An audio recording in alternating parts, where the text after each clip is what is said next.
पंडित प्रदीप मिश्रा अपनी कथाओं में जो टोने टोटके बताते हैं वो इन दिनों विवाद के घेरे में है। कुल मिलाकर युवतियों को लेकर दिया गया उनका बयान विवादों में आ गया है। उन्होंने कहा है कि लड़कियों के एक बारे में ये कहा कि भाई उनके अंग जब तक ढके रहेंगे तभी तक वे सुरक्षित रह सकती हैं। उन्होंने कहा कि आज के समय में पहनावे की वजह से ही अपराध बढ़ रहे हैं। उनके बयान के बाद सोशल मीडिया पर विवाद शुरू हो गया।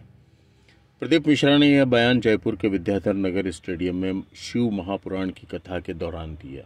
कथा के दूसरे दिन शुक्रवार को कथावाचक मिश्रा ने लड़कियों की नाभि की तुलना तुलसी के जड़ से कर दी। मिश्रा ने कहा, जिस तरह से तुलसी की जड़ बाहर दिखने पर सूख जाती है, उसी तरह से लड़कियों की नाभि उनकी जड़ है और यह जितनी ढकी रहेगी उतनी ही सुरक्षा बनी रहेगी।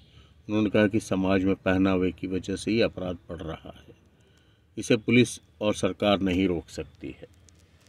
कुल मिलाकर जैसे ही ये बयान उनका वायरल हुआ तो उसके बाद तो फिर ज़बरदस्त सोशल मीडिया पर हंगामा हो गया और तरह तरह की टिप्पणियां सामने आने लगी और कहा जाने लगा कि इस तरह के बयान जो है वो इस तरह की बातें पंडित प्रदीप मिश्रा को नहीं बोलना चाहिए। ये सीधा सीधा लड़कियों के ऊपर आक्षेप है। कुल मिलाकर इस पूरे प्रकरण के बाद जो है वो उनकी इस बात की ज़बरदस्त आलोचना हुई और लोगों ने यहाँ तक कहा कि भाई ये तुलसी के पौधे से और लड़कियों की तुलना करना कहाँ तक उचित है, क्योंकि जो तुलसी का पौधा है उसकी स्थिति अलग रहती है। उनका ये कहना है कि जिस तरह से तुलसी के पौधे की जड़ नहीं दिखना चाहिए उसी तरह से जो है वो लड़कियों की नाभि भी नहीं दिखना चाहिए। उनकी जो कमर है वो पूरी तरह से ढकी हुई रहना चाहिए। तो कुल मिलाकर इस पूरे बयान के बाद जो है वो उनके खिलाफ जो है सोशल मीडिया पर कई तरह के कमेंट्स शुरू हो गए।